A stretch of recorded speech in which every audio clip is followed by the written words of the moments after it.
सबै साथीहरूलाई सेवारो जो आउनुभयो त्यसको लागि तपाईँहरूलाई धेरै धेरै धन्यवाद छ। म आज चाहिँ यो प्याटर्न्स अफ डेमोक्रेसी भन्ने पुस्तकको बारे म तपाईँहरूसँग चर्चा गर्नेछु। यो पुस्तक चाहिँ दोस्रो अहिले जुन तपाईँले देख्नुभएको छ यो चाहिँ दोस्रो एडिसन हो, रिभाइज एडिसन सन् 2012मा निस्केको हो। त्योभन्दा पहिलो एडिसन चाहिँ 1999मा निस्केको थियो। तपाईँले देख्नुभयो यो किताब खुइलेको छ, किनभने यो किताब मैले धेरैचोटि पढेको छु, धेरै प्रयोग गरेको छु। अब यो किताबको लेखक चाहिँ एरन लाइपार्ट हुन्। उहाँ चाहिँ नेदरल्यान्ड्सका व्यक्ति हुनुहुन्थ्यो।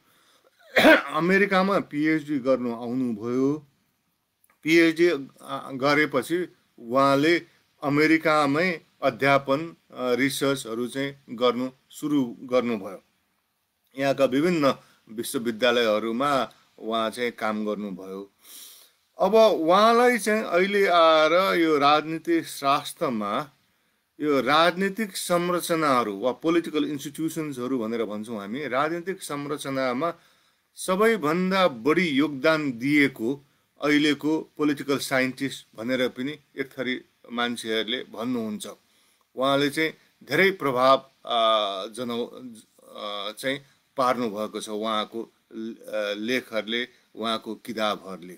र त्यसैमध्ये एउटा सबभन्दा प्रभाव पार्ने किताब पनि यो हो। प्याटर्न्स अफ डेमोक्रेसी चाहिँ अब प्रभाव कसरी हेर्ने भन्नाले दुई तीन तरिकाले हेर्न सकिन्छ।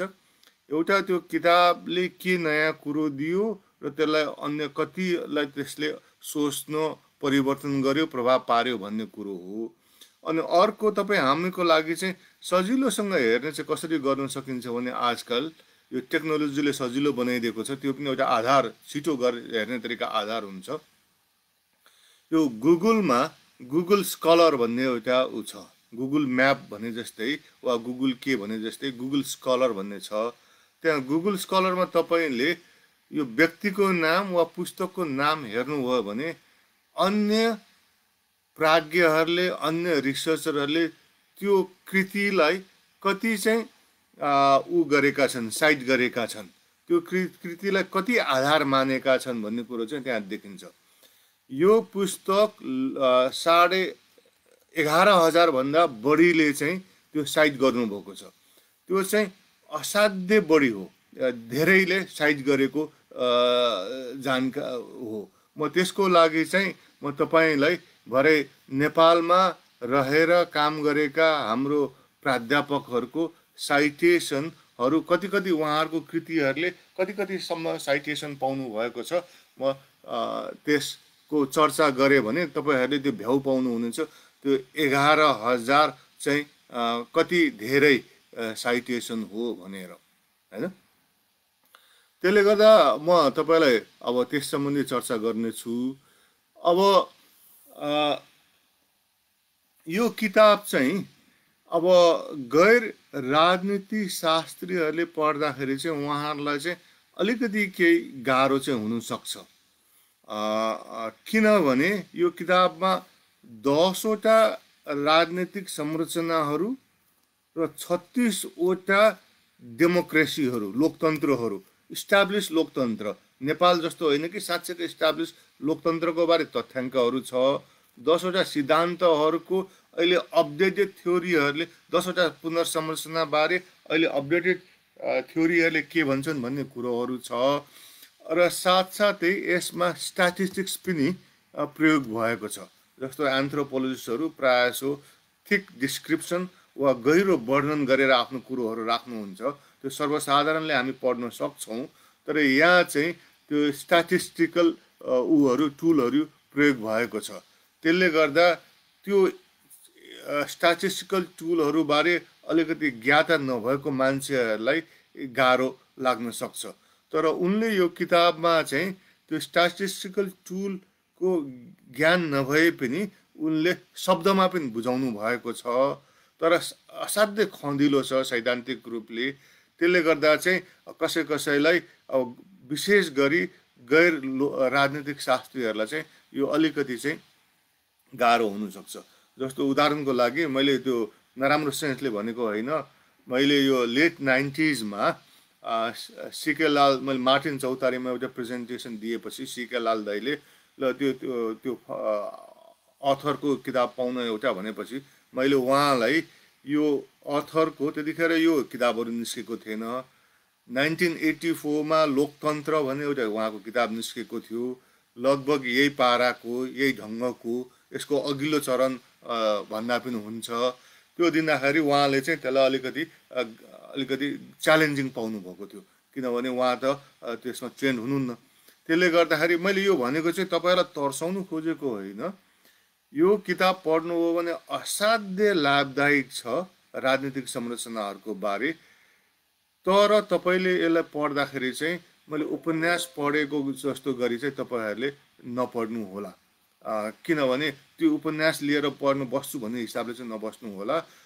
यसलाई एकदम ध्यान दिएर पढ्नुपर्छ, अन्य स्रोतहरू पनि प्रयोग गर्नु सक्नुपर्छ।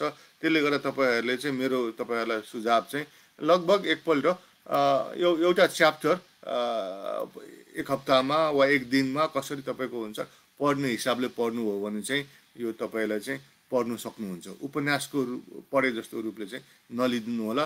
तर म फेरि भन्छु, यो असाध्य युजफुल किताब हो।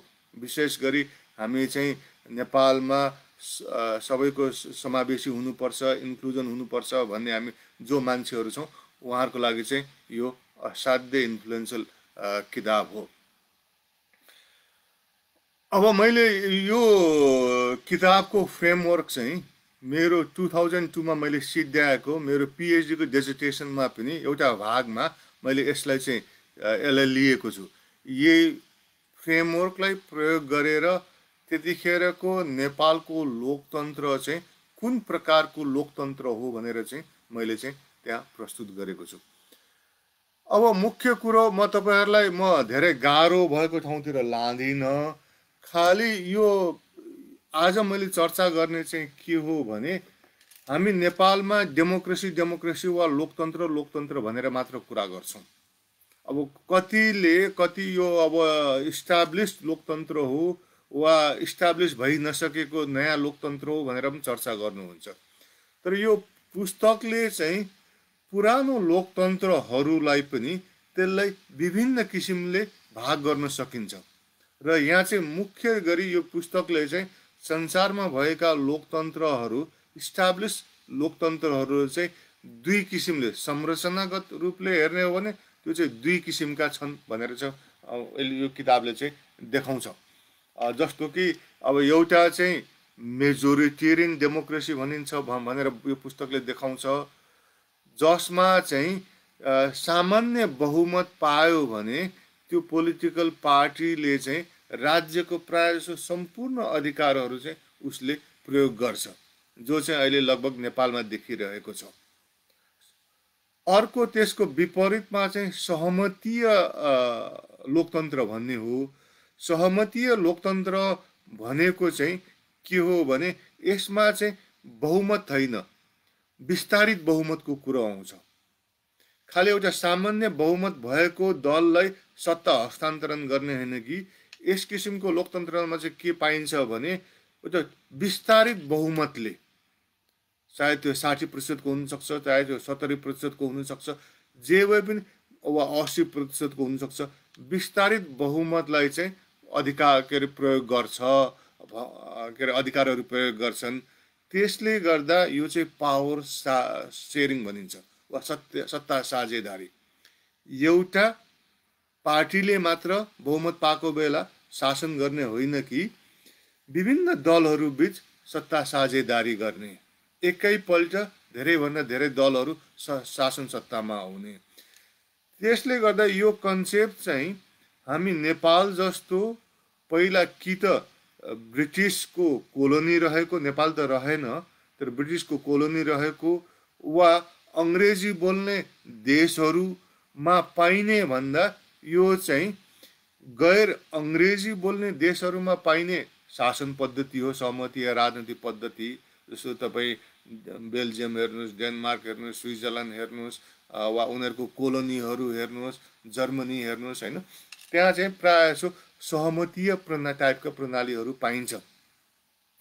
नेपाल जस्तो हामी चाहिँ अङ्ग्रेजी बोल्ने बेलायतको प्रभावमा परेको, अङ्ग्रेजी बोल्ने अमेरिकाको प्रभावमा परेकोलाई चाहिँ यस्ता ज्ञानहरू चाहिँ वा बढी थाहा हुँदैन, किनभने यो सहमतीय लोकतन्त्र चाहिँ गैर अङ्ग्रेजी बोलिने देशहरू र उनको कोलोनीहरूमा जस्तो ल्याटिन अमेरिकामा बढी मात्रामा पाइने गरिएको छ। त्यसले गर्दा नेपालमा कम थाहा भएको हो। तर त्यसको माने यो होइन कि खालि ब्रिटिस शैलीको मात्र लोकतन्त्र संसारमा छ भन्ने होइन। मेजोरिटेरियन लोकतन्त्र चाहिँ ब्रिटिस शैलीको लोकतन्त्र हो।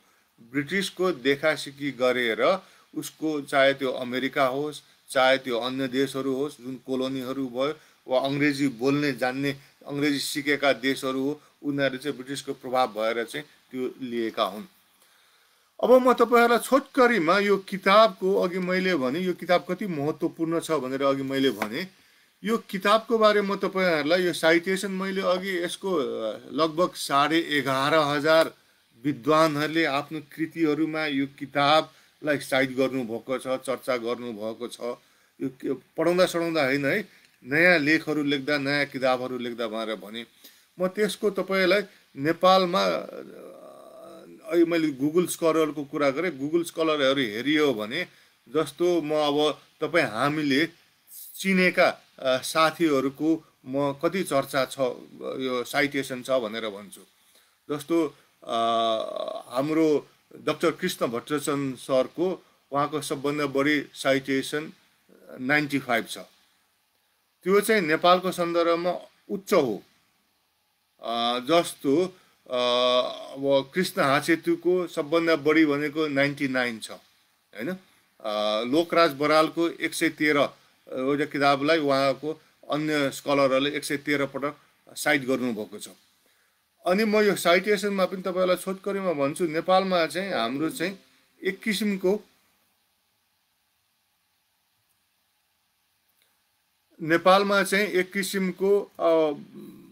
मानिसहरूलाई चाहिँ नेपाली मिडियाले चाहिँ बढी मात्रामा चाहिँ के अरे ठुलो विद्वानहरू बनेर बनाउनुहुन्छ वा त्यस किसिमले प्रस्तुति गर्नुहुन्छ। म उहाँहरूको साइटेसनहरू म भनिदिन्छु है त। उहाँहरू साँच्चैकै अब त्यो साइटेसन उहाँहरूको कृतिहरूले कति पाउनुभएको छ। जस्तो नेपालमा हाम्रो भीमार्जुन आचार्यजीको खुब चर्चा हुन्छ पत्र पत्रिकाले, ठुलो विद्वान जस्तो गरी उहाँलाई राखिन्छ। उहाँको सबभन्दा बढी साइटेसन भएको 4 पटक रहेछ, जबकि कृष्ण भट्टराजन डाक्टर साहबको 95 छ, कृष्ण हाचेतुको 49 छ होइन। कृष्ण भट्टराजनको त्यसपछि दोस्रो 70, तेस्रो 64, तेस्रो 63, पाँचौँ 50 कृतिहरू पटक साइटेसन भएको छ। कृष्ण हाचेतुको 99, 61, 55, 51, 47, जबकि भीमार्जुन आचार्यजीको 14,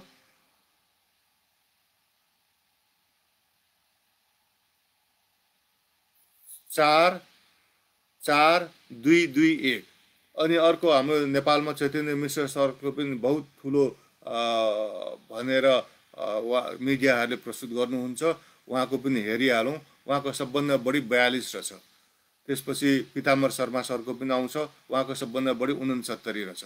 उहाँहरूको भन्दा भट्टराजन सरको धेरै छ, शेरा तामाङको धेरै छ, कृष्ण हाचेतुको धेरै छ, प्रत्योषवन्तको धेरै साइटेसनहरू भएको छ। त्यसले गर्दा यो चाहिँ खालि साधारण चाहिँ तपाईँहरूलाई यो मैले यो किताबको कति महत्त्व छ, लगभग 11,500 11,500 जतिले साइट गर्नुभएको छ भनेपछि यसले विश्वमा धेरै ठुलो असर चाहिँ पारेको छ। अघि मैले भने अब म फेरि त्यो तपाईँहरूलाई एकपल्ट व्याख्या चाहिँ के गर्छु भने, यो पुस्तकले दुई किसिमको लोकतन्त्रहरूलाई चर्चा गर्छ। एउटा बहुमतीय मेजोरिटेरियन वा त्यसलाई वेस्टमिनिस्टर पनि भनिन्छ, अर्कोलाई कन्सेन्सस वा सहमतीय पनि भनिन्छ। वेस्टमिनिस्टरलाई सिस्टम भनेको वा मेजोरिटेरियन सिस्टम भनेको चाहिँ अहिले नेपालमा जुन चाहिँ एडभर्सिरियल पोलिटिक्स भनिन्छ नि, एउटा पार्टी सत्तामा बस्छ, अर्को पार्टी चाहिँ अपोजिसनमा बस्छ, त्यस किसिमको पोलिटिक्स हो। अनि यस हो यो चाहिँ तर सहमतीय प्रणाली भनेको चाहिँ एकैपटक धेरै दलहरू सत्तामा रहने सत्तामा पुग्न सक्ने व्यवस्था हो। र मैले अघि पनि भने त्यस्तो व्यवस्था संसारका धेरै देशहरूमा पनि छन्, तर हामीलाई चाहिँ खालि ब्रिटिसको इन्फ्लुएन्स परेको हुनाले हामीले यो चाहिँ सहमतीय प्रणाली चाहिँ अङ्ग्रेजी बोल्ने देशहरूमा भएको हुनाले नेपाल जस्तो देशमा चाहिँ थाहा हुँदैन। जस्तो स्विजरल्यान्ड, बेल्जियम आदि इत्यादिको देशहरूमा चाहिँ यो चाहिँ पाइन्छ। बेलायत, न्युजिल्यान्ड जस्तो देशमा चाहिँ मेजोरिटेरियन डेमोक्रेसी पाइन्छ। र मुख्य गरी चाहिँ यो दुई किसिमको डेमोक्रेसीहरू छ। अब मैले अघि भने यो पुस्तकमा 10वटा पोलिटिकल इन्स्टिट्युसन्सहरूको बारे चर्चा गरिएको छ। यहाँ म यहाँहरूलाई मुख्य यसको महत्त्व के हो भनेर म भन्छु भने नेपालमा हामी घरि अब सङ्घात्मक व्यवस्थाको चर्चा गर्छौँ, सङ्घात्मक भर्सेस एकात्मक व्यवस्था, घरि चुनावी प्रणाली प्रत्यक्ष वा अप्रत्यक्ष वा समानुपातिक भनेर चर्चा गर्छौँ, घरि राष्ट्रपति प्रणाली वा के अरे पार्लियामेन्टरी सिस्टम भनेर चर्चा गर्छौँ। यो पुस्तकले 10वटा इन्स्टिट्युसन्सहरू किन उसले एनालाइज गरेको भने राजनीतिमा एउटा इन्स्टिट्युसनले के असर पर्ला, तर एउटा इन्स्टिट्युसनको असरले मात्र राजनीतिको आउटकमहरू पर्फर्मेन्सहरू गर्न सक्दैन। यो विभिन्न इन्स्टिट्युसन्सहरूले चाहिँ राजनीतिलाई फरक असर पारेको हुन्छ। त्यसले गर्दा हामीले सकेसम्म धेरै इन्स्टिट्युसन्सहरूलाई अध्ययन गऱ्यौँ भने अनि साँच्चैकै राजनीति त्यो लोकतन्त्रले कस्तो किसिमको पर्फर्मेन्स गर्छ, कस्तो किसिमको आउटकम दिन्छ भनेर चाहिँ हामी बुझ्न सक्छौँ। नत्र भने कस्तो हुनसक्छ भने अब सङ्घात्मक व्यवस्थाले तपाईँलाई राजनीतिलाई एकातिर लग्ला, चुनावी पद्धतिले अर्कोतिर लान सक्छ, अनि राष्ट्रपति प्रणालीले अर्कोतिर लान सक्छ। भनेपछि यो सबैलाई समग्रमा हामीले हेऱ्यौँ भने किन यी राजनीतिमा त यिनीहरू त इन्टरेक्ट गर्छन्। तपाईँ भोलि जब राजनीतिक दलहरू राजनीतिक नेताहरू गर्छन् यी सबै इन्स्टिट्युसन्सहरू चाहिँ इन्टरेक्ट गर्छन् अनि कम्बाइन रूपमा हामी असर देख्छौँ। त्यसले गर्दाखेरि कम्बाइन रूपमा सबै इन्स्टिट्युसन्सहरूको कम्बाइन रूपमा असर देखा पर्ने हुनाले चाहिँ सकेसम्म धेरै इन्स्टिट्युसनलाई हेरेको चाहिँ राम्रो। अब यो किताबले मैले अघि पनि भने पोलिटिकल इन्स्टिट्युसन्सहरूलाई एनालाइज गर्छ। यसले एजेन्सी वा एजेन्ट वा नेतृत्वहरूलाई यसले डाइरेक्टली अध्ययन गर्दैन। त्यसले गर्दाखेरि अब यसले चाहिँ तपाईँ हामीले ख्याल गर्नुपर्ने भने चाहिँ खालि हामीले इन्स्टिट्युसन्सहरूको असरको आधारमा यो लोकतन्त्रको वर्गीकरण गरिएको हो।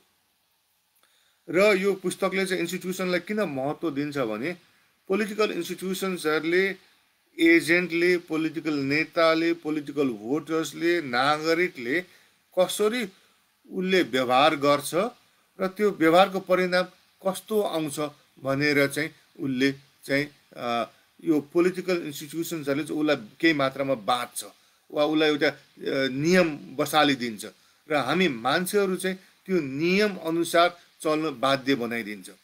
अफकोर्स मान्छेले पनि पोलिटिकल इन्स्टिट्युसनलाई असर पार्न सक्छ, राजनीतिलाई असर पार्न सक्छ, पार्दैन भन्नु खोजिएको होइन। तर पोलिटिकल इन्स्टिट्युसन्सले जस्तो अहिले भनौँ न अब नियमहरूले भनौँ न नियम संरचनाहरूले अहिले नेपालमा लकडाउन भएको बेला लकडाउनमा घर बाहिर जानु हुँदैन भन्ने नियम भएको बेला मान्छेहरू प्रायः जाँदैनन्। कोही कोही जान सक्छन् तर पुलिसको डन्डा पाउन सक्छ। त्यो कस्ट हुने भएको हुनाले नियम तोड्नु कस्ट हुने भएको हुनाले मान्छेहरू प्रायः घरभित्र बस्छन्। त्यसरी नै यो पोलिटिकल इन्स्टिट्युसन्सहरूको चाहिँ के भने यसले एक किसिमको नियमहरू बाँधिदिन्छन्। नियम बाँधेपछि धेरै मान्छेहरूले कसरी भोट गर्छन् वा प्रोटेस्टहरू गर्छन् कि गर्दैनन्। जस्तो चिनमा प्रोटेस्टहरू हुँदैन वा असाध्यै कम हुन्छ। अमेरिकामा अहिले घरघरती तपाईँहरू यो प्रोटेस्टहरू देखिरहनु भएको छ किनभने त्यहाँको राजनीतिक संरचनाले नियमहरू बाँधेको छ। अमेरिकामा सबैलाई खुल्ला छ, पुलिसले आएर तपाईँलाई समातेर तुन्नु मन परि गरेर आजको भोलि सडकदेखि उठाउनु सक्दैन। चिनमा त्यो गर्न सक्छ किन त्यहाँको संरचनाले त्यो गर्न दिन्छ। त्यसले गर्दा संरचनाले त्यसरी गर्ने भएको हुनाले चीनमा तपाईँ हतपत प्रोटेस्टहरू देख्नुहुन्न, विरोधहरू आदिहरू, सडकमा उत्रिएको जनताहरू देख्नुहुन्न। अमेरिकामा चाहिँ सानो न्यु पाए पनि मान्छेहरू सडकमा उत्रिन्छन्। त्यो चाहिँ किनभने संरचनाले असर पारेको हो। अब यसमा 10वटा चाहिँ संरचनाहरू चर्चा गरिएको छ। म त्यो 10वटा संरचनाहरूको बारे म डिटेलमा तपाईँहरूसँग म जान्दिनँ, बरु भरे प्रश्नोत्तरको सन्दर्भमा तपाईँहरूले त्यो कुरोहरू उठाउनु हो भने चाहिँ म त्यसको बारे जवाब दिउँला। अहिले चाहिँ म सरसर्ती पढेर चाहिँ कतिपय कुरोहरू तपाईँहरूले बुझिहाल्नुहुन्छ, 2-4 कुरोहरू तपाईँहरूलाई त्यो नयाँ लाग्न सक्छ वा बुझ्नु भएन भने भरे प्रश्न गर्नुहोला। जस्तो यो 10वटा मध्ये लाइपार्डले त्यसलाई एनालिसिस गर्दा 5वटा संरचनाहरू, पोलिटिकल इन्स्टिट्युसन्सहरू चाहिँ एकत्रित एकातिर भएको, अर्को 5वटा संरचनाहरू चाहिँ अर्कोतिर एकत्रित भए। त्यसले गर्दा उनले चाहिँ यो 10वटा पोलिटिकल इन्स्टिट्युसन्सहरू चाहिँ 2 डाइमेन्सनमा काम गर्छन् भनेर कुरा गर्नुभएको छ। जस्तो पहिलो चाहिँ एक्जिक्युटिभ पार्टी, कार्यकारिणी र पार्टिजहरूको डाइमेन्सन भन्नुहुन्छ। त्यसमा चाहिँ एउटा दल, बहुमत पाएको दलले कार्यकारिणीलाई कन्ट्रोल गर्छ कि वा विभिन्न दलहरूले कार्यकारिणीमा पहुँच राख्छन्। अनि कार्यकारिणी र व्यवस्थापिका बिचमा कस्तो सम्बन्ध छ? कार्यकारिणीले डोमिनेट गर्छ कि कार्यकारिणी र व्यवस्थापिकाको बिचमा चाहिँ ब्यालेन्स पावर छ? अनि अर्को चाहिँ 2 पार्टी सिस्टम छ कि मल्टी पार्टी सिस्टम छ कुनै देशहरू? यसमा चाहिँ तपाईँहरूले के ख्याल गर्नुपर्छ भने 2 party system, multi party system भने चाहिँ निर्वाचन आयोगमा दर्ता गरेको भरमा उनले यो पोलिटिकल साइन्टिस्टहरूले त्यसलाई मल्टी पार्टी वा 2 पार्टी भन्दैनन्। निर्वाचन जितेका पोलिटिकल पार्टिजहरूको प्रभाव कस्तो छ, राजनीतिलाई कस्तो प्रभाव गर्छ? जस्तो अहिले नेपालमा कम्तीमा पनि पहिला त अब 4वटा जति के अरे राष्ट्रिय पार्टी भनेर भनेको थियो, अहिले आएर 3टा राष्ट्रिय पार्टी भनेर भनिएको छ। त्यो साधारण त्यो हिसाबले हेर्ने हो भने मल्टी पार्टी हो कि जस्तो लाग्छ। तर राजनीति शास्त्रीहरूले चाहिँ अब कुन चाहिँ पार्टीको राजनीतिमा कति प्रभाव छ भनेर उनीहरूले त्यो हिसाब गरेर निकाल्न भएको हुनाले चाहिँ नेपाल चाहिँ 2 पार्टी सिस्टम हो अहिलेको चुनावको रिजल्ट हेरेर।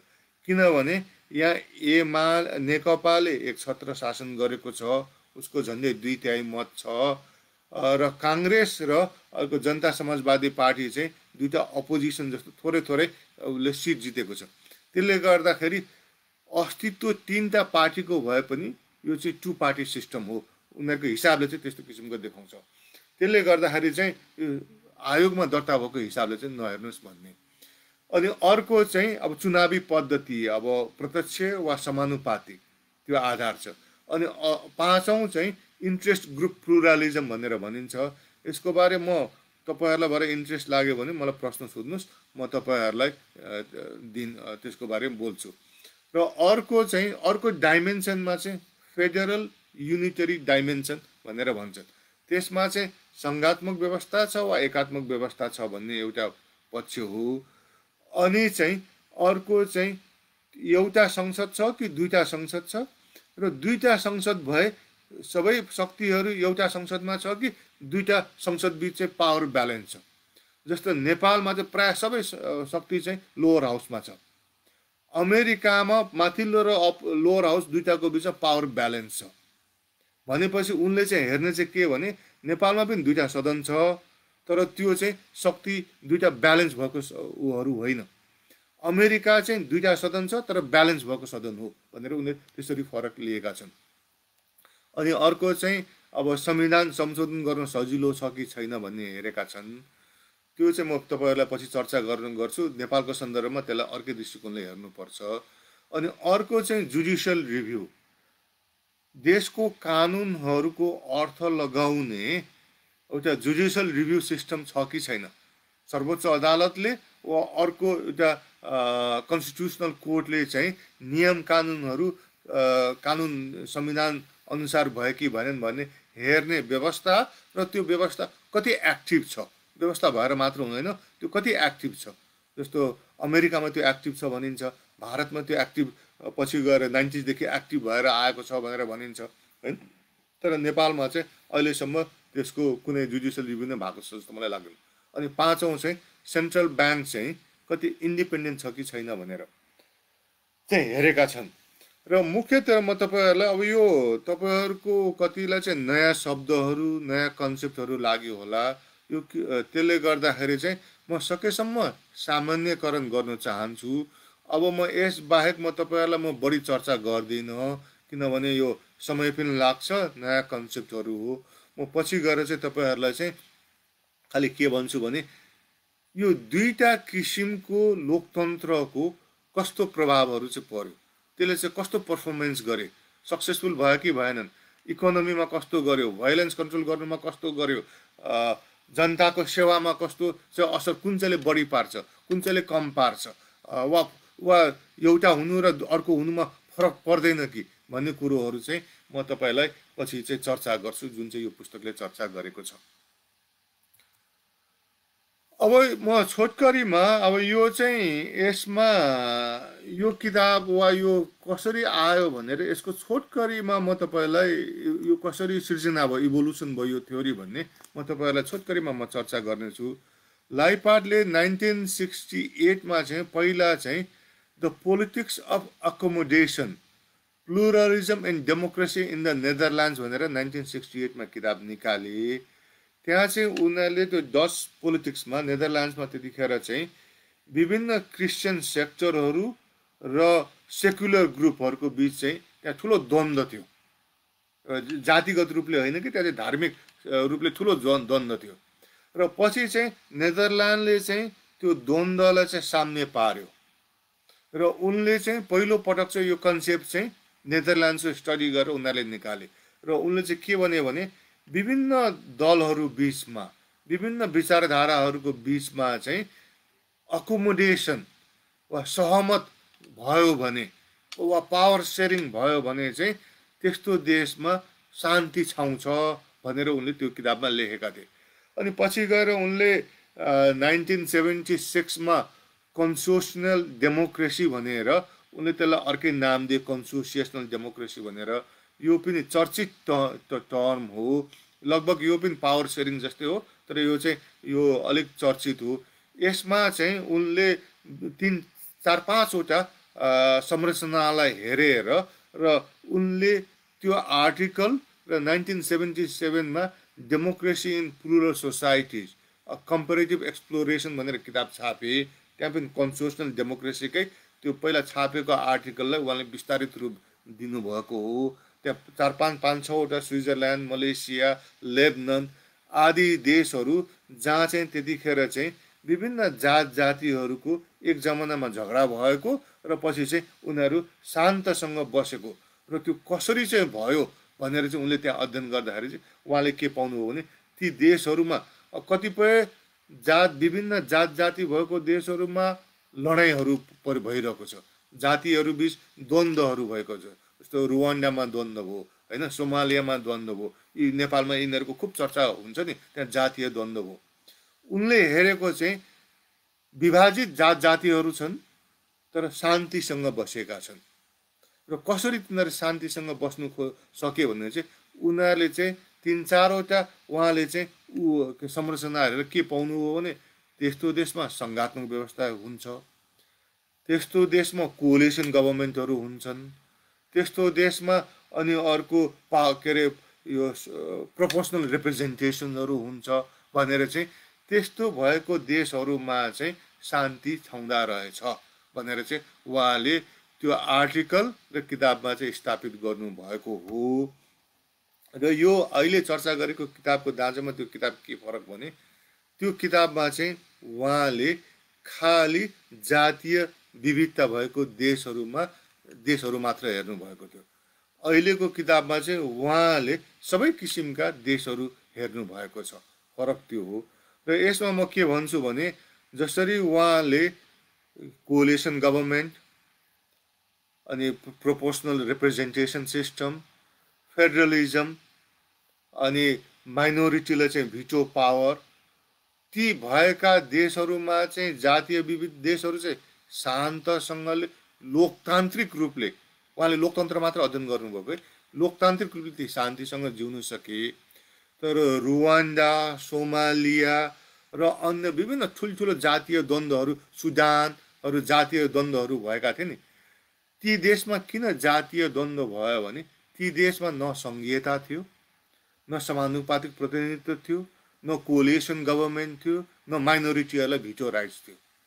त्यसले गर्दा उहाँले त्यसको बारे चाहिँ अध्ययन गर्नुभएको छैन। मैले चाहिँ यो चाहिँ मेरो आफ्नो अध्ययनले गर्दा भनेको हुँ।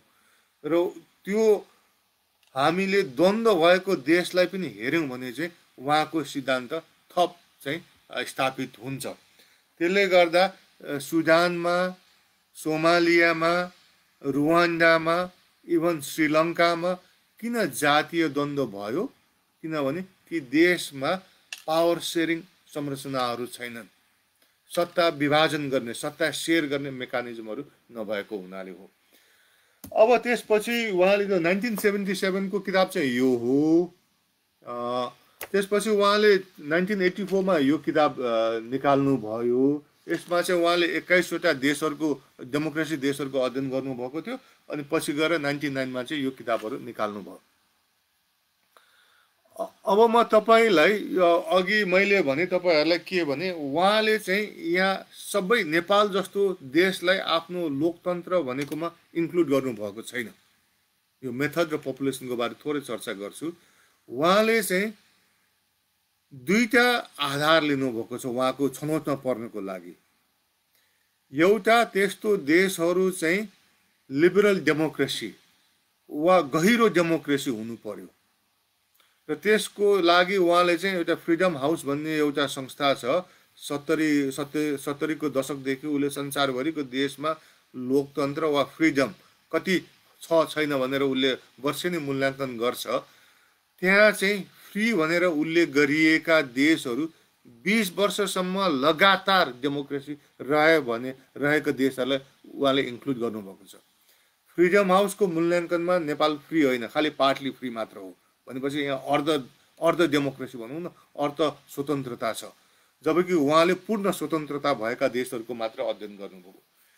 त्यो किनभने चाहिँ संरचनाहरूले राजनीतिमा असर देखा पर्न केही समय लाग्छ। त्यसले गर्दा 1 वर्षको हेरेर हुँदैन, वा 2 वर्ष वा 5 वर्ष मात्र टिकेको डेमोक्रेसी भएर हेर्नु हुँदैन। 20 वर्ष भइसकेको स्थापित भइसकेको तपाईँले स्थापित डेमोक्रेसी हेर्नुभयो भने ती देशहरूमा त्यहाँ जे भइरहेको छ त्यो चाहिँ संरचनाहरूले त्यसलाई असर पारेको छ भनेर भन्न सकिन्छ। नत्र भन्दा अरू कसैले, एउटा नेताले असर पारेको हुनसक्छ, वा अन्य विदेशी शक्तिले वा इन्टरनेसनल घटनाले असर पारेको हुनसक्छ। तर जब तपाईँ एउटा कुनै डेमोक्रेसी 20 वर्षसम्म लगातार हेर्नुहुन्छ र त्यहाँ त्यो 20 वर्षसम्म तपाईँले वा बढी, 20 वर्ष कम्तीमा वा बढी, त्यतिमा तपाईँले एक प्रकारको तपाईँले असरहरू देख्नुहुन्छ, तब चाहिँ त्यो चाहिँ संरचनाले गर्दा असर हो भनेर चाहिँ भन्नु सकिन्छ। अब मुख्य चाहिँ यही आधार लिनुभएको छ हैन। अनि यसको बारे अब म तपाईहरूले अब अलिकति यो थ्योरिजहरूको बारे छोटकरीमा अब मैले प्राय भने।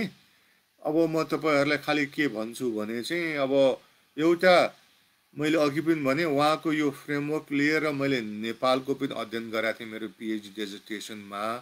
मैले सन् 2000 मा नेपालमा फिल्ड वर्क गरेको थिएँ र त्यो हेर्दाखेरि चाहिँ त्यतिखेरको नेपालको राजनीति भनेको चाहिँ मेजोरिटेरियन वा वेस्टमिनिस्टर डेमोक्रेसी थियो।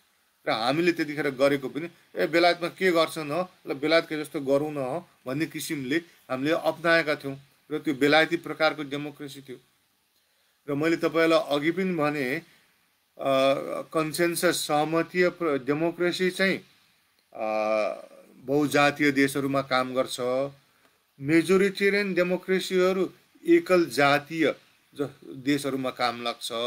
जस्तो बेलायत पनि, त्यहाँ चाहिँ प्रायः जसो एङ्ग्लो स्याक्सनहरू छन् हैन, त्यहाँको सबै मान्छे अङ्ग्रेजी बोल्छन् र लेट 90s सम्म हो न, विगतको दशकसम्म चाहिँ त्यहाँ चाहिँ स्कटिस नेसनलिजम पनि कमजोरै थियो वेल्स नेसनलिजम पनि कमजोरै थियो। त्यतिखेर त्यो चाहिँ एकल जातीय देश हो कि जस्तो लाग्थ्यो हैन, को रूपमा व्यवहार गर्थ्यो। उसले वेल्सहरूको स्कटिसहरूको उसले अस्तित्वलाई स्वीकारेको थिएन, त्यहाँ संरचनामा उसले ढालेको थिएन। त्यसले गर्दा चाहिँ मेजोरिटेरियन डेमोक्रेसीहरू चाहिँ एकल जातीय देशहरूमा काम लाग्न सक्छ, काम गर्न सक्छन्। तर यो कन्स्टिट्युसनल डेमोक्रेसी वा कन्सेन्सस वा सहमति डेमोक्रेसी चाहिँ बहुजातीय देशहरूमा चाहिँ काम गर्छन् भनेर यो किताबले स्थापित गरेको छ। लाइपार्डका अन्य किताबहरूले पनि स्थापित गरेका छन्। र मैले नेपालमा सन् 2000 को त्यतिखेरको संरचनाहरू हेर्दाखेरि चाहिँ त्यो नेपालमा चाहिँ त्यो बहुमतीय टाइपको मेजोरिटेरियन संरचना थियो देखिन्छ। मेरो त्यो 10 वटा त्यो जुन चाहिँ इन्स्टिट्युसन्सहरू छ, मैले चाहिँ त्यसको विभिन्न मापदण्ड अनुसार, लाइपार्डले इस्टाब्लिस गरेको मापदण्ड अनुसार चाहिँ मैले त्यो नापेर अनि त्यसलाई फ्याक्टर एनालिसिस भन्ने एउटा स्ट्याटिस्टिकल टुल छ, त्यो टुलहरू प्रयोग गरेर हेर्दाखेरि चाहिँ त्यो चाहिँ बहुमतीय वा मेजोरिटेरियन डेमोक्रेसी नेपाल देखिएको थियो। र त्यतिखेरको नेपालको संविधान वा नेपालको लोकतन्त्र नटिकेको कारण पनि त्यही हो। देश बहुजातीय, त्यहाँ चाहिँ विभिन्न जात जातिले चाहिँ आफ्नो हक अधिकारहरूको माग गर्न सुरु गरेको, तर संरचना चाहिँ एकल जातीय, एउटा जातिलाई फाइदा दिने किसिमको। राज्य एकल जातीय, लोकतन्त्र एकल जातीय भनेपछि त त्यो समाज र राज्य, समाज र लोकतन्त्रमा मेल खान भने त त्यो त काम गर्दैन। त्यसै कारण यो 90s को नेपालको डेमोक्रेसी पनि विभिन्न कारणहरू पनि छन्, तर एउटा मूलभूत कारण गलत संरचना अपनाइएकोले त्यो गएको हो भनेर हामी भन्न सक्छौँ। अब अहिलेको संरचना कस्तो हो? किनभने अहिले एक प्रकारले केही मात्रामा हामीले प्रोपोर्सनल रिप्रेजेन्टेटिभ सिस्टम पनि ओगटेका छौँ, हामीले फेडरलिजम पनि दिउँ है भनेर भनेका छौँ। त्यसले गर्दा अहिलेको संरचना 2000 वा 90s को भन्दा केही मात्रामा पावर सेयरिङ छ। तर मेरो विचारमा अहिले नापियो भने पनि यो अधिक मात्रामा अझै पनि यो बहुमतीय टेन्डेन्सिजहरू बढी छ। जस्तो सङ्घात्मक व्यवस्था त आयो, तर मैले अन्य ठाउँमा मैले भन्ने गरेको छु, एक नेपालको 7 प्रादेशिक सङ्घात्मक व्यवस्था एकल जातीय सङ्घीयता हो। 2 नेपालको सङ्घीयता नक्कली सङ्घीयता जस्तै छ। यसमा प्रदेशहरूलाई कुनै शक्ति नै दिएको हुँदैन। शक्ति नदिएपछि सङ्घीयता भनेको केन्द्र र प्रदेशबिचको शक्ति विभाजन हो। जब तपाईँ प्रदेशलाई सत्ता शक्तिहरू सोभरेन केही क्षेत्रमा सोभरेन पावरहरू दिनु हुँदैन, तब त्यसलाई सङ्घीयता भन्न चाहिँ गाह्रो हुन्छ र बढी भनेमा नक्कली सङ्घीयता भन्नुपर्ने हुन्छ। त्यसले गर्दाखेरि चाहिँ अहिलेको अवस्थामा पनि मेरो विचारमा चाहिँ नेपाल खासै बाहिरी रूप हेर्दाखेरि सहमतीय हो कि जस्तो लाग्ने, तर अघि पनि भने मैले यो किताबले चाहिँ त्यसको व्यवहार हेर्छ। खालि उदाहरणको लागि के अरे निर्वाचन आयोगमा कतिवटा दलहरू दर्ता गरेको छ उसले हेर्दैन। उसले चाहिँ अहिलेको दलीय व्यवस्थामा कतिवटा दलको चाहिँ प्रभाव छ राजनीतिमा त्यो हेर्छ। त्यसको आधारमा हामीले व्यवहार हेऱ्यौँ भने चाहिँ मेरो विचारमा नेपालको अहिले लोकतन्त्र पनि सहमति पहिलाको दाँजोमा अलिकति सहमति राजनीतितिर ढल्किनु खोजेको जस्तो देखिन्छ, तर खासै सहमति राजनीति चाहिँ देखिँदैन भन्ने जस्तो चाहिँ मलाई लाग्छ। अब म तपाईँहरू अन्तिमतिर आएँ। 2-3वटा स्लाइड छ, म सिद्ध्याउँछु। अब उनले यो पुस्तकमाको चाहिँ लास्टको 4-5 च्याप्टर चाहिँ केमा डिभोट गरेको छन् भने यो 2टा डेमोक्रेसीले कस्तो असरहरू दिन्छ, मेजोरिटेरियन डेमोक्रेसी र कन्सेन्सस वा सहमतीय डेमोक्रेसीले चाहिँ कस्तो किसिमको चाहिँ अब तपाईँ इकोनोमीमा होइन, अब नेपालमा त अहिले समृद्धिको बारे खुब चासो छ नि, अब गभर्मेन्टको पर्फर्मेन्समा, अब भाइलेन्सको कन्ट्रोलमा, इन्फ्लेसनमा, महँगी, त्यस्ता विभिन्न इन्डिकेटरहरूलाई चाहिँ उहाँले ल्याएर उहाँले चाहिँ मेजर गर्नुभएको छ। र त्यसमा चाहिँ उहाँले के पाउनु भएको छ भने चाहिँ ओभरअल आर्थिक वृद्धिदेखि लिएर कन्ज्युमर इन्डेक्सहरूदेखि लिएर इन्फ्लेसन महँगीको इन्डेक्सहरू आदि इत्यादि हेर्दाखेरि चाहिँ र जिडिपी क्यापिटा कति चाहिँ वार्षिक रूपले त्यो वृद्धि भइरहेका छन्, विभिन्न अनइम्प्लोइमेन्ट कस्तो अवस्था छ, बेरोजगारी अवस्था, ती सबै हेर्दाखेरि चाहिँ उहाँले 17वटा इन्डिकेटर हेर्नुभएको थियो। ती जाँच्नको लागि उहाँले प्राय जसो, सबैमा त नभनौँ, प्राय जसोमा चाहिँ कन्सेन्सस डेमोक्रेसीले चाहिँ बढी चाहिँ सफल भएको वा त्यस्तोमा चाहिँ बढी चाहिँ इकोनोमी आर्थिक वृद्धिमा अनि गभर्मेन्ट करप्सन कन्ट्रोलमा, रुल अफ ल इस्टाब्लिस गर्नुमा, अनइम्प्लोइमेन्ट कम गर्नुमा चाहिँ कन्सेन्सस डेमोक्रेसी चाहिँ बहुमतीय प्रणालीभन्दा प्रभावकारी रहेको उहाँले पाउनुभयो। अब एक किसिमको बजारमा कस्तो तर्क पाइन्छ भने, होइन कन्सेन्सस डेमोक्रेसीमा त कोलिसन गभर्मेन्टहरू हुन्छ, त्यहाँ चाहिँ छलफलहरू गर्नुपर्छ, कहिलेकहिले निर्णय हुनु सक्दैन, त्यसले त यो आर्थिक वृद्धिमा त असर पार्नुपर्ने हो नि त, वा राज्यको पर्फर्मेन्समा त वा लोकतन्त्रको पर्फर्मेन्समा त प्रभाव पार्नु हो नि, ढिलासुस्ती हुन्छ नि भन्ने तर्कहरू सुनिन्छ र झट्ट हेर्दाखेरि त्यस्तो हो कि जस्तो लाग्छ। तर उनको यो स्ट्याटिस्टिकल एनालाइसिसले विभिन्न तथ्याङ्कहरूलाई केलाएर हेर्दाखेरि चाहिँ त्यो धारणा त्यस्तो लाग्ने, तर वास्तवमा हामीले उच्च लोकतन्त्रहरूको हामीले अध्ययन गऱ्यौँ भने त्यसमा सत्यता छैन र इनफ्याक्ट यो चाहिँ सहमतीय राजनीति चाहिँ त्यस क्षेत्रमा पनि सफल वा उसको पर्फर्मेन्स चाहिँ बढी छ।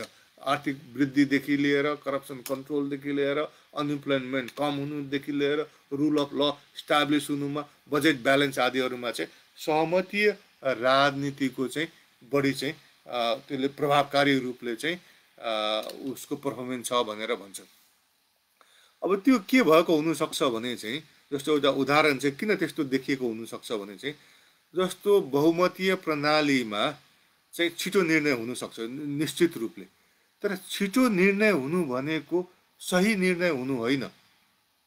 जस्तो तपाईँलाई अहिलेकै उदाहरण हो, कोरोनाको लकडाउनको अवस्थामा अस्ति ईश्वर पोखरेलजीले खुला गर्नुभयो, होइन त्यो यसो हेर्दाखेरि एक बिचमा लकडाउन अलिक खुला गर्नुभएको थियो नि, अनि काठमाडौँमा ट्राफिक जामहरू एकदम बढेको थियो नि, त्यसको 2-3 दिनपछि फेरि ओलीजीले त्यो बन्द गरिदिनु भयो, होइन समय भएको छैन भने फेरि लकडाउन झन् कडाको साथ लागू भयो भनेपछि छिटो निर्णय गरेर चाहिँ ठिक निर्णय त भएको थिएन रहेछ नि त, वा छिटो निर्णय गरेको फेरि उल्टाइयो नि त, भने त्यसको पर्फर्मेन्स त्यसको नतिजा त राम्रो आएन नि त त्यतिखेर पनि। यो सानो उदाहरण भर्खरै भएको उदाहरण। त्यसको सट्टा उहाँहरूले त्यतिखेर विभिन्न पार्टीहरूको दल थियो, विभिन्न कोलिसन गभर्मेन्ट भएपछि सबैसँग छलफल गर्न बाध्य भइन्छ, बाध्य भएपछि अनि एकैपल्ट निर्णय गर्नु सकिँदैन, विभिन्न विज्ञहरूलाई बोलाइन्छ होला, विभिन्न दलीय नेताहरूलाई बोलाइन्छ होला, अनि एक दिनको सट्टा त्यसले 2 दिन निर्णय वा 3 दिन लाग्ला त्यो निर्णय गर्न, अलिक केही दिन बढी लाग्ला, तर सही निर्णय आउँछ नि त। सही निर्णय आएपछि अनि बल्ल आर्थिक स्थिति वृद्धि हुन्छ, बल्ल करप्सन कन्ट्रोल हुन्छ, बल्ल रुल अफ ल हुन्छ। गलत निर्णयले चाहिँ त्यसलाई चाहिँ बिगारिदिन्छ, होइन। जस्तो उदाहरण को यो एकतर्फी निर्णयले कस्तो गर्छ भने, जस्तो यही सरकारको पालामा अरू सरकारको पनि चर्चा गर्न सकिन्छ, तर अहिले वर्तमान रूपमा यही सरकार भएको बेलामा सुरुमा बादलजीले यो ट्रान्सपोर्टेसन कार्टेल हटाउने भनेर, अनि शिक्षामा प्राइभेट स्कुलमा मनपरी बढ्यो भनेर, फी बढ्यो भनेर उहाँले कन्ट्रोल गर्छु भनेर उहाँ डिसिसिभ निर्णायक भएको जस्तो देखिनुभयो, अनाउन्स गर्नुभयो, अनि केपी ओलीजीले त्यसको 2-3 हप्ता 1-2 महिनापछि त्यो सबै परिवर्तन गर्नुभयो। निर्णय त डिसिसिभै हो नि, बादलको पनि निर्णय डिसिसिभ जस्तो देखियो, त्यसपछि 2-3 महिनापछि केपी ओलीको पनि निर्णय डिसिसिभ देखियो, तर त्यसले देशलाई त हित गरेन। त्यसको सट्टा उहाँले छलफल गरेर वा त्यो राज्यमा त्यो गभर्मेन्टमा विभिन्न कोलिसन मेम्बरहरू अन्य पार्टीहरू थिए, सबै बिचमा छलफल गरेर निर्णय र सबैको समान सहभागिता वा उस्तै सहभागिता थियो भने चाहिँ राम्रो निर्णय आउन सक्थ्यो नि त। टाइम लाग्न सक्थ्यो त्यो सबैसँग सरसल्लाह गर्न, स्टेक होल्डरसँग, कन्ज्युमर ग्रुपहरूसँग, स्कुलका धनीहरूसँग, मालिकहरूसँग आदि इत्यादि सबैसँग सल्लाह गरेको भए त समय त लाग्न सक्थ्यो, तर निर्णय त राम्रो आउन सक्थ्यो नि। त्यसले गर्दाखेरि निश्चित रूपले बहुमतीय प्रणालीमा चाँडो निर्णय हुन सक्ला, तर त्यो ठिक निर्णय नहुन सक्छ। सहमतीय प्रणालीमा बढी छलफल हुन बाध्य हुन्छन् दलहरू, त्यसले गर्दा उनीहरू सही निर्णयमा पुग्ने धेरै सम्भावना भएको हुनाले उनीहरूको पर्फर्मेन्स चाहिँ राम्रो छ भनेर भन्न सकिन्छ। त्यसै उहाँले यो भाइलेन्स कन्ट्रोल गर्न चाहिँ कुन चाहिँ प्रणाली राम्रो छ भनेर भन्दाखेरि उहाँले यो सहमतीय प्रणाली नै राम्रो पाउनुभयो। त्यसबाहेक उहाँले क्वालिटी अफ लोकतन्त्रको क्वालिटीलाई जाँच्नु भएको छ। त्यो चाहिँ कसरी भन्नाले पार्टिसिपेसन कति भएको छ, होइन, भोटिङ पार्टिसिपेसन, महिलाहरूको प्रतिनिधित्व कति छ, होइन, अनि इकोनोमिक इक्वालिटीहरू कति छ वा इनइक्वालिटी कति धेरै छ। जस्तो अमेरिकामा इनइक्वालिटी असाध्यै धेरै छ, होइन। स्क्यान्डिनेभियन कन्ट्रीहरू जस्तो देशहरूमा, फिनल्यान्ड, स्विडेन आदि इत्यादिमा इनइक्वालिटी असाध्यै कम छ वा आर्थिक, होइन, ती कुराहरू। अनि नागरिकहरू चाहिँ लोकतन्त्रप्रति कति सन्तुष्ट छन्, यो चाहिँ विभिन्न संसारभरि चाहिँ त्यस्ता विभिन्न सर्वेहरूले यी तथ्याङ्कहरू जम्मा गरेका हुन्छन् र त्यो तथ्याङ्कहरूलाई विचार गर्दाखेरि पनि यसमा चाहिँ विवाद पनि छैन। प्राय जसो पोलिटिकल साइन्टिस्टहरूले यो सहमतीय प्रणाली यी सवालहरूमा चाहिँ बढी प्रभावकारी छ भनेर चाहिँ मान्छन् र यो पुस्तकले पनि त्यही पायो। अनि अर्को चाहिँ यो चाहिँ कति अब यो क्वालिटी अफ डेमोक्रेसी बाहेक हाम्रो लोकतन्त्र चाहिँ कुन चाहिँ नागरिकहरूप्रति चाहिँ बढी सहानुभूतिमूलक वा अलिकति जेनरस छ। जस्तो के अरे पब्लिक सर्भिसहरू, होइन, जस्तो अब उदाहरणको लागि वृद्ध भत्ता नेपालमा छ नि, त्यो पहिला नेकपा एमाले ल्याएको त्यो, वा सामाजिक सुरक्षा भनेर नेपालमा अहिले जुन चर्चा गरिन्छ नि, त्यस्तो सामाजिक सुरक्षाहरू चाहिँ कति व्यापक छन्। यी सबै देशमा सामाजिक सुरक्षाहरू केही न केही छ, अमेरिकामा पनि केही थोरै सामाजिक सुरक्षाहरू छ, तर निश्चित रूपले स्क्यान्डिनेभियन देशहरूमा सामाजिक सुरक्षा बढी छ, होइन। अनि त्यसबाहेक वातावरणको सवालमा कुन चाहिँ बढी प्रभावकारी छ, होइन, अनि कुन चाहिँ ले चाहिँ बढी नागरिकलाई जेलमा कोच्छ वा कुन चाहिँले चाहिँ कम कोच्छ, यस्ता कुरोहरू चाहिँ उहाँले हेर्दाखेरि चाहिँ त्यसमा पनि सहमतीय प्रणाली नै बढी प्रभावकारी रहेको उहाँले पाउनुभयो। र यसको भनाइ चाहिँ के हो भने साधारणतया सहमतीय प्रणाली चाहिँ नागरिकको उत्थानको लागि, नागरिकहरूको प्रतिनिधित्व गर्नको लागि, नागरिकहरूको वेलफेयरको लागि चाहिँ सहमतीय प्रणाली चाहिँ अति उच्चतम छ भनेर पहिलादेखि नै भनिन्थ्यो। त्यसबाहेक खालि एउटा विवाद चाहिँ केमा थियो भने इकोनोमिक पर्फर्मेन्स चाहिँ कुन चाहिँमा एकतर्फीको प्राज्ञहरूले चाहिँ बहुमतीय प्रणालीमा बढी राम्रो हुन्छ भन्ने किसिमले वकालत गर्नुभएको थियो। तर यो पुस्तकमा चाहिँ उहाँले के देखाउनु भएको छ भने इभन इकोनोमिक पर्फर्मेन्समा, समृद्धिमा, आर्थिक वृद्धि दर आदिमा चाहिँ सहमतीय प्रणाली गतिलो देखिन्छ, बढी प्रभावकारी देखिएको चाहिँ उहाँले कुराहरू राख्नु भएको छ। र त्यसपछि चाहिँ म तपाईँलाई अब यसपछि चाहिँ म तपाईँलाई छोटकरीमा यो के भन्छु भने यो किताबको त्यो फ्रेमवर्क नेपालको लागि सिद्धान्त त एकदम राम्रो छ, होइन। नेपालमा पनि हामी विभिन्न जात जातिहरू छौँ, यहाँ दलित छौँ, हामी मधेसी छौँ, आदिवासी जनजाति छौँ, मुस्लिम छौँ, खस आर्य छौँ, हिन्दूहरू छौँ, यी बिचमा पनि विभिन्न अन्य ग्रुपहरू छौँ। त्यसबाहेक कोही धनी छौँ, कोही गरिब छौँ, इनइक्वालिटी हाई छ। त्यसले गर्दाखेरि चाहिँ यो पावर सेयरिङ मेकानिजम वा सहमतीय सिद्धान्तहरू नेपालको सन्दर्भमा अति उचित छ। तर हामीले दुई चार कुरो चाहिँ ख्याल गर्नुपर्छ, किनभने यो सिद्धान्त चाहिँ 36वटा डेमोक्रेसीमा के देखियो, कस्तो पाइयो, त्यसको आधारमा निर्माण गरिएको सिद्धान्त हो। त्यहाँ देखिएको सिद्धान्तमा प्रत्येक राष्ट्रमा चाहिँ आफ्नो युनिक क्यारेक्टरिस्टिकहरू हुन्छ। त्यो युनिक क्यारेक्टरिस्टिकहरूलाई चाहिँ हामीले नेपालको सन्दर्भमा त्यो सिद्धान्त अन्तर्गत अन्य संरचनाहरू आवश्यक छ भने हामीले समेट्नु पर्ने हुन्छ। जस्तो उदाहरणको लागि यो पुस्तकमा सानो सानो जातिहरूको लागि जस्तो बराम, कुमाल, धिमाल आदिहरूको बारे उनीहरूलाई कस्तो व्यवस्था गर्नुपर्छ भनेर चर्चा गरेको छैन लाइपाले। उनले अन्य पुस्तकहरूमा चर्चा गरेका छन्, तर यो पुस्तकमा उनले चर्चा गरेनन्, किनभने यो पुस्तकमा चाहिँ उनले चाहिँ कसले चाहिँ राजनीतिलाई असर पारेको छ त्यो राजनीतिलाई असर पार्ने सवालहरूलाई मात्र अध्ययन गरेका छन्। त्यो सानो सानो अब ती देशहरूमा अब विभिन्न देशहरूमा उहाँहरूलाई अटोनोमी दिएको छ, तर त्यसले चाहिँ राजनीतिलाई खासै असर नपार्ने भएको हुनाले उहाँले अध्ययन गर्नुभएको छैन। नेपालको सन्दर्भमा चाहिँ हामीले त्यसलाई पनि राख्नुपर्ने हुन्छ। तर के अनुसार पावर सेयरिङ सिद्धान्त हुन्छ, शक्ति सबैलाई बाँड्नुपर्छ, शक्तिमा सबैको पहुँच हुनुपर्छ भन्ने सिद्धान्त हुन्छ। साना साना जातिहरूको चाहिँ उनीहरूलाई अटोनोमी दियो भने उनीहरूको शक्ति उनीहरूलाई सेल्फ गभर्नेन्स गर्न सक्छौँ भनेर हामी त्यस किसिमको सोध्नुपर्छ। त्यस्तै अब यो चाहिँ अब यसले कास्ट सिस्टमलाई पनि यसले सम्बोधन गर्दैन, किनभने कास्ट सिस्टम त प्रायः सो अलिकति चर्चित रूपले दक्षिण एसियामा मात्र छ भनेपछि यो स्टडी गरेको भारत पनि यो स्टडी गरेको देशमध्येमा पर्थ्यो, तर एउटा देशको आधारमा चाहिँ उनले फ्रेमवर्क बनाएनन्। त्यसले गर्दाखेरि अब हामीले नेपालको सन्दर्भमा कास्टलाई पनि हामीले इन्कर्पोरेट गर्नुपर्छ। अनि यहाँ मलाई अलिकति अचम्म लागेको चाहिँ किन हो, अफर्मेटिभ एक्सन वा रिजर्भेसन पोलिसीलाई चाहिँ त्यो नीतिलाई चाहिँ उहाँले संरचनाको रूपमा लिनुभएको छैन। त्यो नीति चाहिँ संसारका धेरै देशहरूमा पाइन्छ, तर अब त्यो उहाँले किन लिनु भएन त्यो अब त्यो थाहा भएन, तर लिनुभएको छैन।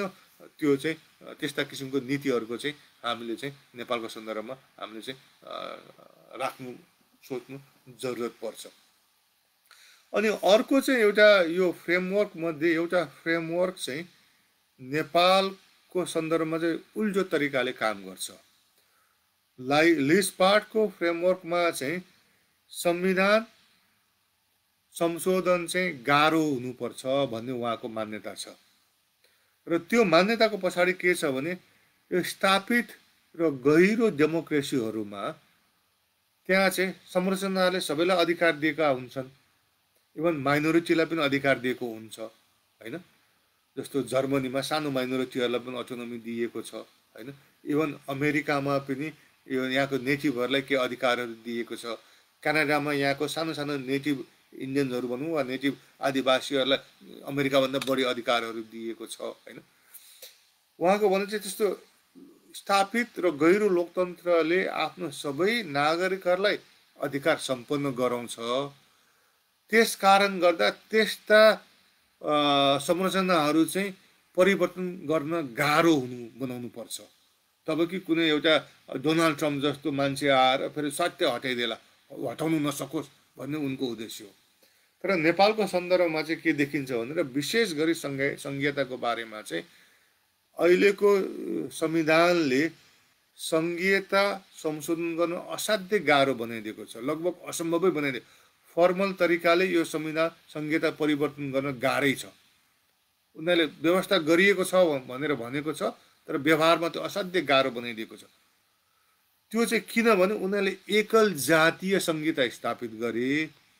त्यो एकल जातीय संहिता मार्फत सत्तासीन जातिहरूले आफ्नो शासन सधैँभरि उनीहरू चालु रहोस् भन्ने उनीहरूको नियत थियो। त्यसले गर्दाखेरि संविधान र विशेष गरी सङ्घीयताको सङ्घको सिमाना परिवर्तन गर्नेमा अझ बढी कडाइ गरे। त्यसले गर्दा यहाँ चाहिँ ठ्याक्क यो उहाँले सोचे भन्दा उहाँले प्रस्ताव गरे भन्दा उल्टो छ, किनभने नेपाल गहिरो लोकतन्त्र होइन। फ्रिडम हाउसको अन्तर्गत नेपाल अर्ध लोकतन्त्र मात्र हो, जबकि उहाँले पूर्ण लोकतन्त्रको मात्र अध्ययन गर्नुभएको छ। उहाँको त्यो सिद्धान्त पूर्ण लोकतन्त्रमा काम गर्छ, तर नेपाल जस्तो अर्ध लोकतन्त्रमा काम गर्दैन, किनभने यहाँका संविधान निर्माताहरूले एकल जातीय राज्य संहिता स्थापित गरेर त्यो एकल जातीय संहिता जारी रहोस् भन्नको लागि चाहिँ त्यो त्यस्ता प्रोभिजनको उहाँले अब्युज गर्नुभएको छ। त्यसले गर्दा त्यो पनि यहाँलाई म ख्याल गर्न अनुरोध गर्छु। अब म लगभग 1 घन्टा हुनु लागेछ। अब म तपाईँहरूलाई 10-15 मिनटमा केही नेपालमा चर्चित कन्ट्रोभर्सीहरूको बारे कुरा गरेर चाहिँ म मेरो ऊहरू मन्थन टुङ्ग्याउँछु। जस्तो नेपालमा चाहिँ धेरैले चाहिँ होइन यो देशमा धेरै पार्टी हो, 2 दल मात्र भए हुन्छ, किन चाहिँ धेरै पार्टी चाहियो, खर्च बढी के बढी भनेर भन्नुहुन्छ होइन। तर यो पुस्तकले स्थापित र गहिरो पूर्ण लोकतन्त्रहरूको अध्ययन गरेर के इस्टाब्लिस गर्यो भने सहमतीय प्रणालीले बढी राम्रो पर्फर्म गर्छ र सहमतीय राजनीति लोकतन्त्रमा चाहिँ धेरै पार्टीहरू छन्, 2टा पार्टी छैनन्। 2टा पार्टी त बेलायतमा छ, बेलायतमा पनि अब 2 पार्टीदेखि 3 पार्टीतिर लाग्नु बाटो तताउनु सुरु गर्यो, किनभने अहिले त स्कटिसहरूले पनि भोट जित्छन् होइन, लिबरलले पनि भोट जित्छन्। पहिला त खालि प्रायः जसो लिबरल के अरे कन्जर्भेटिभ पार्टी र त्यहाँको लेबर पार्टीले चुनाव जित्थ्यो, 2 पार्टी थियो। तर अब त बेलायतमा पनि त्यो सिस्टम 2 पार्टीबाट त्यो बिस्तारै मुक्ति पाउँदैछ। त्यसले गर्दा मैले भन्नु खोजेको चाहिँ के हो भने जुन नेपालमा पहिलाको बेलायतलाई हेरेर 2 पार्टी मात्र हुनुपर्छ भन्ने त्यसको कुनै आधार छैन। तपाईँ लोकतन्त्रलाई हेर्नु हो भने लोकतन्त्र भनेको के हो भने सकेसम्म बढी मान्छेको प्रतिनिधित्व होस्। उनीहरूले के खोज्छन्, उनीहरूले इन्भाइरोमेन्टप्रति आफ्नो आस्था राख्छन्। जर्मनीमा ग्रिन पार्टी छ होइन, ग्रिन पार्टीको उदय भयो। त्यो कसरी उदय भयो, प्रोपोर्सनल रिप्रेजेन्टेटिभ सिस्टममा आएर। र मुख्य कुरा मैले भन्नु खोजेको चाहिँ यो कन्ट्रोभर्सीमा चाहिँ 2 पार्टी उचित छ भन्ने संसारमा अभ्यास भएको पूर्ण लोकतन्त्रको लोकतान्त्रिक देशहरूको अनुभवले बताउँदैन। ती देशहरूको अनुभवले बढी पार्टी भएको देशहरू चाहिँ त्यसले इकोनोमिक पर्फर्मेन्स पनि राम्रो गर्छ, जनताहरू पनि के अरे खुसी हुन्छन्, सन्तुष्ट हुन्छन्, करप्सन आदि इत्यादिहरू पनि कन्ट्रोल हुन्छ भनेर उहाँले देखाएको छ। त्यसले गर्दा नेपालमा 2 पार्टी मात्र हुनुपर्छ भने त्यसको इम्पिरिकल आधार कमजोर छ। अब कुनै कुनै देशमा 2 पार्टी छ, अमेरिकामा 2 पार्टी काम गरिरहेको छ होइन। तर यहाँकै जनताहरू पनि त्यो 2 पार्टीले गर्दा विभिन्न नागरिकको आवाजहरू के अरे राज्यमा गइरहेको छैन भनेर भन्छन्। काम त गरिरहेको छ तर धेरै असन्तुष्टि ल्याएको छ। अनि अर्को नेपालमा अब प्रेसिडेन्सियल र पार्लियामेन्टरी सिस्टमको बारे चर्चा छ बढी मात्रामा होइन। र विभिन्न कारणले गर्दा नेपालमा लामो समयसम्म पार्लियामेन्टरी पद्धति लागू भएको र त्यसप्रति जनताहरूको असन्तुष्टिले गर्दा प्रेसिडेन्सियल सिस्टम चाहिँ धेरैको चाहना छ। म यो विषयमा धेरै जान्न चाहन्न, गहिरो रूपमा जान्न चाहन्न। म अरू कुनै मैले यसको बारे कान्तिपुरमा पनि 2-3वटा आर्टिकलहरू 5-6 वर्ष अगाडि छापेको थिएँ। खालि के भन्छु भने लाइपाटले सहमतीय संरचना चाहिँ पार्लियामेन्टरी सिस्टम हो, प्रेसिडेन्सियल सिस्टम सहमतीय प्रणाली होइन। किन प्रेसिडेन्सियल सिस्टममा एउटा व्यक्तिमा पावर हुन्छ।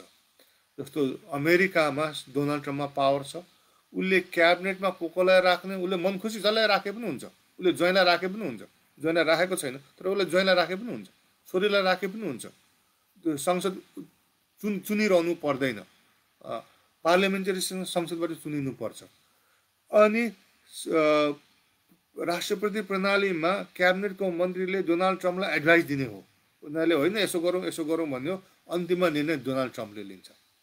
उसलाई ठिक लाग्यो भने ठिक लाग्छ, नत्र भने सबै क्याबिनेटले अर्कोतिर गरोस्, निर्णय गरोस् वा अर्को मन चाहिदियोस्, उसले अर्कोतिर गर्छु भन्दा राष्ट्रपति प्रणालीमा त्यो गर्न सकिन्छ। जबकि पार्लियामेन्टरी सिस्टममा प्रधानमन्त्रीको बढी बोलवाला होला, तर त्यहाँ फर्मली बहुमतले निर्णय गर्यो भनेर राख्नै पर्छ।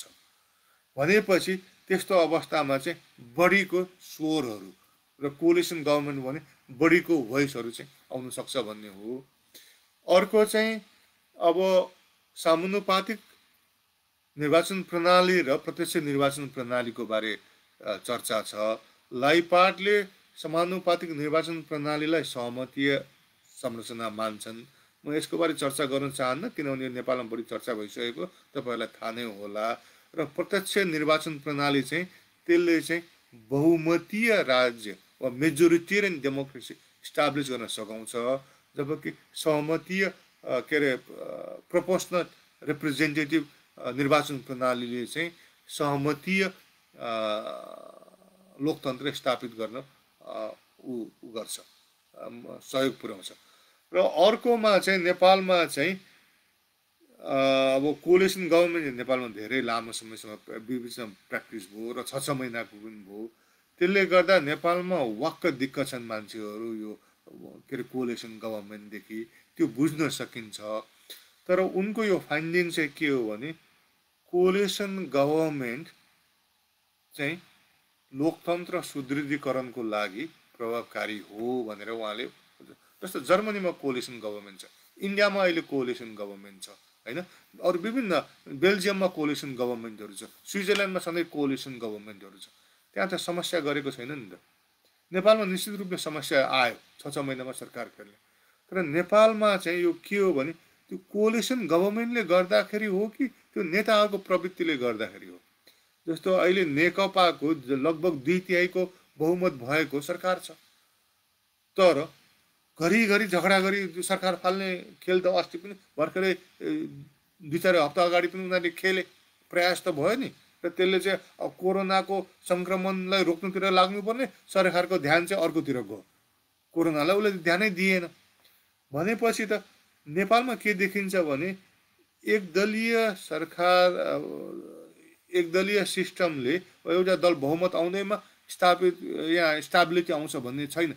किनभने नेपालमा स्टाबिलिटी नभएको एउटा दलको बहुमत नपुगेर होइन कि ती दलका नेताहरूमा को प्रवृत्तिले गर्दाखेरि हो। कुनै हालतमा आफै प्रधानमन्त्री हुनुपर्ने, कुनै हालतमा आफै मन्त्री हुनुपर्ने, त्यस किसिमको प्रवृत्तिले गर्दाखेरि हो। र त्यो प्रष्ट देखिन्छ। जस्तो 48 सालको चुनावमा नेपाली काङ्ग्रेसको बहुमत थियो तर फुल टर्म टिक्न सकेन। 56 सालको चुनावमा त्यतिखेर नेपाली काङ्ग्रेसको बहुमत थियो, उसले पनि फुल टर्म गर्न सकेन, इन्स्टाबिलिटी त भयो नि। त्यसले गर्दाखेरि यो चाहिँ दोष चाहिँ कोलिसन गभर्मेन्ट आफैको होइन, नेताहरूको प्रवृत्तिले गर्दा हो। त्यसले गर्दा हामीले सम्बोधन गर्नुपर्ने चाहिँ नेताहरूको प्रवृत्तिमा, उनीहरूलाई अङ्कुश लाउन सक्नुपर्छ, तब मात्र चाहिँ नेपालमा स्टेबल गभर्मेन्ट हुनसक्छ। यी कुराहरू हुन्। अब म लास्टमा 2टा कुरा भनेर म तपाईँलाई चाहिँ के सक्छु भने, एउटा चाहिँ हामीले यो किताबले भने जस्तै सबै लोकतन्त्र एकै प्रकारका हुँदैनन्, विभिन्न प्रकारका लोकतन्त्रहरू हुन्छन्।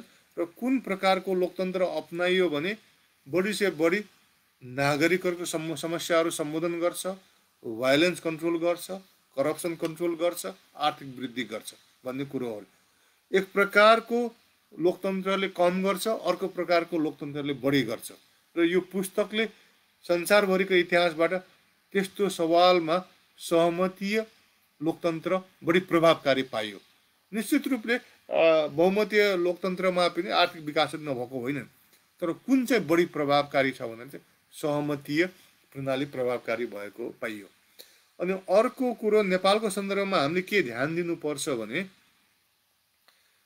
हामीले एउटा यो सङ्घात्मक व्यवस्थाले मात्र गर्न सक्दैन, वा यो समानुपातिक निर्वाचन प्रणालीले मात्र गर्न सक्दैन, वा रिजर्भेसनले मात्र गर्नु सक्दैन भनेर हामीले त्यसरी चर्चा गर्नु हुँदैन। किनभने विभिन्न नीतिहरू, विभिन्न संरचनाहरू एकले आपसमा इन्टरेक्सन गरेर पर्फर्मेन्स गर्छन्।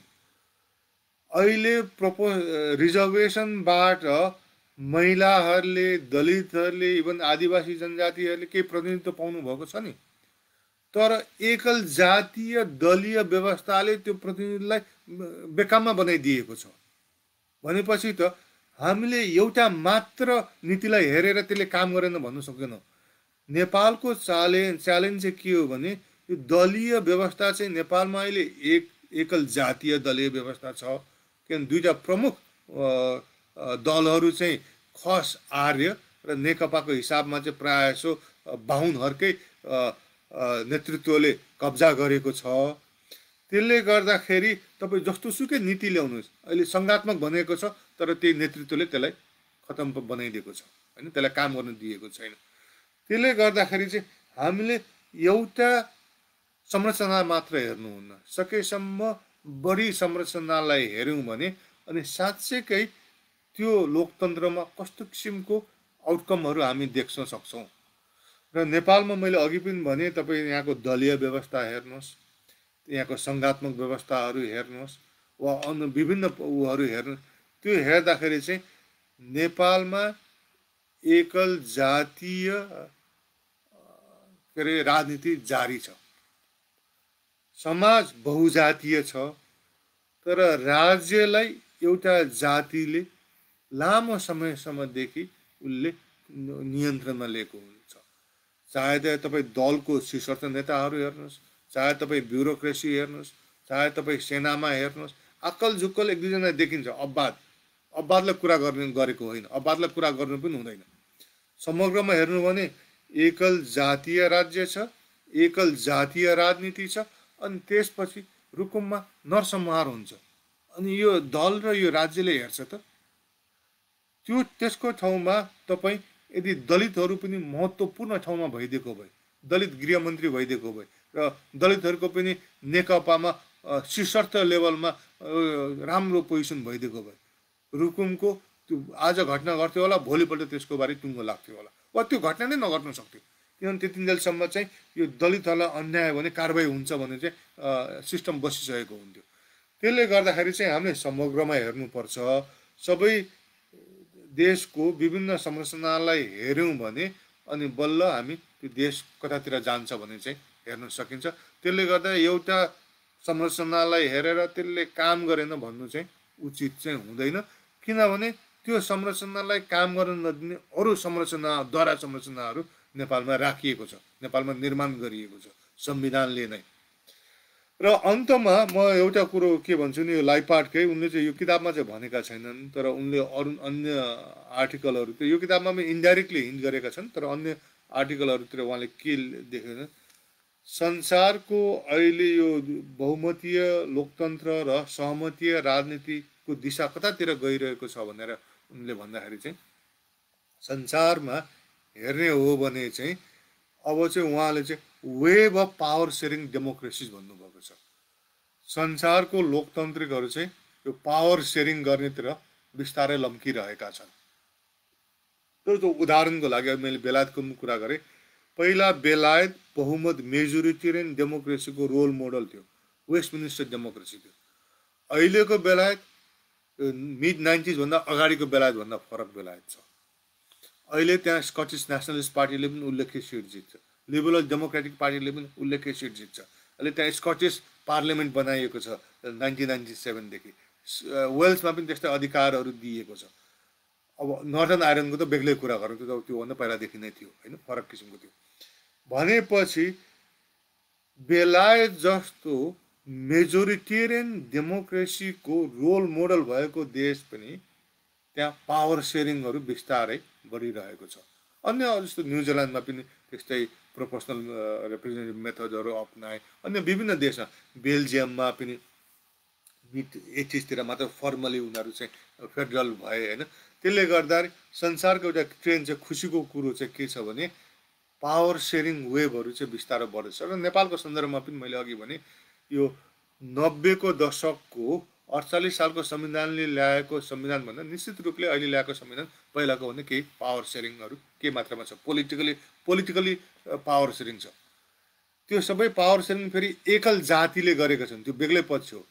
नेपालको यो 2015 को संविधान पोलिटिकली त्यसलाई केही मात्रामा प्रोग्रेसिभ मान्नुपर्छ, किनभने त्यसले मोनार्कीलाई कन्टिन्यू रिपब्लिकलाई कन्टिन्यू गर्यो, पार्लियामेन्ट्री सिस्टमलाई कन्टिन्यू गर्यो। अनि अर्को एउटा के पछि छ मेरो अहिले आएन, जे भए पनि पोलिटिकली चाहिँ प्रोग्रेसिभ छ, तर जातीय हिसाबले यो रिग्रेसिभ छ। अन्तरिम संविधानको दाँजोमा दलितको हिसाबले, मधेसीहरूको हिसाबले, मुस्लिमहरूको हिसाबले, आदिवासी जातिहरूको हिसाबले रिग्रेसिभ छ यो। त्यसले गर्दाखेरि पोलिटिकली पावर सेयरिङ चाहिँ के अलिकति के बढेको छ, तर एकल जातीय त्यो पावर पनि फेरि एउटै जातिकोले आफूमा विभिन्न दलमा लिएर आफूले सेयर गरेका छन्। र भन्नु खोजेको, तर नेपालमा पनि केही मात्रामा पहिलाको दाँजोमा थोरै मात्रामा भए पनि परिवर्तन चाहिँ आएको छ।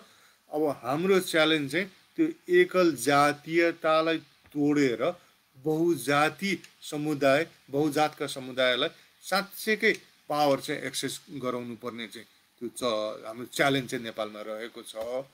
अब खालि एउटा यो संरचनाको हिसाबमा एउटा कुरा गर्ने के हो भने नेपालमा परिवर्तन नआउने होइन, नेपालमा मलाई विश्वास छ नेपालको समाजको जुन बनोट छ र नेपालमा जुन चाहिँ यो दलित आदिवासी मधेसीहरूमा जुन जागरणहरू बढिरहेको छ त्यो निश्चित रूपले त्यसले परिवर्तन ल्याउँछ। तर खालि के भने आजको भोलि त्यो परिवर्तन नआउन सक्छ, किनभने त्यसमा फेरि संरचनाकै पनि एउटा के रोल छ। संरचनाहरू चाहिँ एकपल्ट स्थापित भइसकेपछि त्यसलाई परिवर्तन गर्नको लागि अलिकति ठुलै फोर्स चाहिन्छ वा क्राइसिस उत्पन्न हुनुपर्छ वा ठुलो अर्को फोर्स आएर त्यसलाई डिस्प्लेस गर्न सक्नुपर्छ। जस्तो मोनार्की पनि नेपालमा स्थापित भइसकेपछि त कम्युनिस्टले त धेरै ट्राई गरेको नि त हटाउनु, तर पछि ठुलो माओवादी जनयुद्ध आदि इत्यादि भएपछि बल्ल गएर पछि त फ्याँकियो। किन एकपल्ट स्थापित भइसकेपछि त्यसलाई अडेस ठस ल्याउनुको लागि अर्को फोर्स आएर नधकेलेसम्म त्यो इन्स्टिट्युसनल इनर्सिया भनेर भनिन्छ, संरचनाको त्यो इनर्सियाले त्यसलाई राख्छ। त्यसले गर्दाखेरि अब आजको भोलि यी परिवर्तनहरू आउने छैनन्।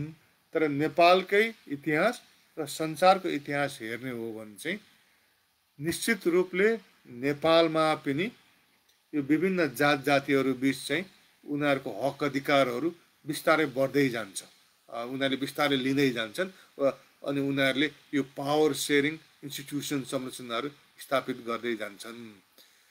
म यति भन्दै अहिले मेरो कुरोहरू राखेँ, लगभग 1 घन्टा जति बोले होला, लामो पनि भयो।